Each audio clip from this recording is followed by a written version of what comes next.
Ya, assalamualaikum warahmatullahi wabarakatuh ya. Kembali lagi di channel Fikboy di sini ya. Kita kali ini akan bahas tentang agensi ya. Nggak perlu lama-lama lagi ya. Jadi langsung kita to the point aja. Nah, di sini ya ada salah satu contoh ya permintaan daripada agensi. Sebenarnya apa sih itu agensi ya? Gampangnya agensi itu adalah penghubung antara seller dan afiliator ya. Jadi misalnya kita sebagai seorang afiliator ya, tapi kita belum punya sampel segala macam, kita bisa join ke agensi untuk dibantu ya, karena agensi ini dia nanti juga punya si seller ini untuk bantu kamu kayak gitu ya. Jadi gampangnya gini guys ya, nih aku ilustrasiin ya di sini ya. Nah, jadi ya gampangnya kayak gini ya guys ya. Si agensi ini ya, aku tulis sini ya. Di sini kan kita kan afiliator ya. Nih, kita di sini afiliator ya. Nah, kita tuh dijembatani sama yang namanya itu agensi di sini.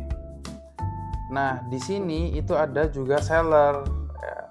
Nah, afiliator, agensi sama seller itu harus bersinergi ya. Jadi, nanti seller ini dia akan kontak si agensi. Bro, lu punya afiliator enggak? Aku mau join barang nih, kayak gitu ya. Nah, nanti agensi ini nggak hanya cuma punya satu afiliator, dia punya banyak sekali macam-macam afiliator di sini ya, ratusan bahkan sampai ada ribuan kali ya afiliator ini ya. Nah, nanti dari seller ini dia punya barang, misalnya barang A ya. Nanti barang A ini akan didistribusikan ke afiliator A gitu ya.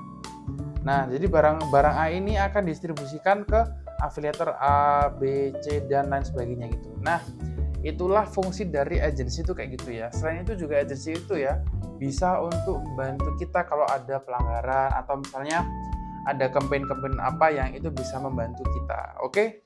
Nah, kalau di TikTok sendiri ya, contohnya itu kayak gini ya. Nanti kalau kamu udah masuk agensi ya, itu nanti ada kayak gini ya. Aku tuh tergabung ke FEB Digital Agency ya. Nah, di sini dia itu FEB Digital Agency itu meminta Anda menautkan akun untuk menjadi mitra. Nah, ini nanti agensi itu kayak gitu ya. Terus habis itu ini ada kayak gini, ada ketentuannya seperti ini. Nah, tiap-tiap agensi itu punya cara main masing-masing ya. Kan ini kan basicnya bisnis ya. Otomatis si agensi ini tuh juga butuh uang dong. Nah, gimana cara agensi mendapat uang? Motong komisi kita. Nah, jadi kalau di FEB ini dia motong 10% daripada komisi kita. Ada 5% dan 20% ya. Tergantung sama keputusan agensi dan afiliator ini mau nggak. Kalau misalnya kalian ngerasa 10% kebanyakan ya udah nggak usah ya. Atau kalau misalnya kalian merasa aku bisa kok dapat sampel nggak butuh agensi, ya boleh aja, nggak apa-apa, nggak usah join agensi ya. Jadi jawabannya masuk agensi itu menguntungkan atau enggak kembali ke masing-masing ya. Kalau kalian udah dikontak seller sana sini dan merasa nggak butuh agensi juga nggak masalah. Tapi kalau kalian kesulitan segala macam bisa untuk join agensi, tapi ada itu tadi ya konsekuensi masing-masing seperti yang dipotong komisinya. Nah gitu teman-teman ya. Semoga bermanfaat tentang agensi ini yang singkat. Kalau mau tahu lebih detail lagi ya, silahkan join ya story buku di Telegram ya, ada link di deskripsi ini. Pastiin kalian join, pakai kode voucher diskon 60% biar dapat diskon 60%. Oke? Semangat bikin kontennya. Oke.